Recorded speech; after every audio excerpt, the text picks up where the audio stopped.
Hi ma'am and sir, good morning. My name is JJ Matalandang, 25 years old, single, college level. I would like to work in Hong Kong because I want to experience and also to know their tradition, earn money to help my family. Okay, Miss Matalandang, there are some questions for you to be answered. When employer gets angry to your mistake and shout to you, what will you do? First, shout on me, I will say sorry and I will promise to them I will not make it again. Okay, if baby cries at midnight, what will you do? I will check the baby if the baby's diaper is wet or maybe the bed have something inside or if the baby hungry.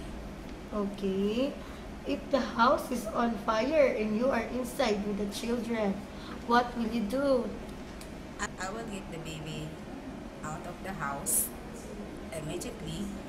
Then I will call the nearest fire station and I inform my employer. Okay, if you find some money or jewelry in your employer's clothes or in their room, what will you do? If I found some money or any kind of things inside the house and that things is not for me, I will bring it back it to the owner or my employer. Okay, can you give employer's phone number to your friends and relatives and why? For me, no. That is privacy. So I will not give it to my friends or my relative without my employer's permission. Okay, if you don't understand the instructions from your employer, what will you do? If I don't understand the instruction, I will ask again until I understand the instruction. Better to ask than to make some mistake. Okay, very good. Miss Matalandang, will you agree to renew another contract if your employer requests you? Well, it depends the situation. If my employers like me, so if I like them also, I will stay. Okay, very good. Miss Matalandang, what is your promise to your future employer if they will choose you to be their helper?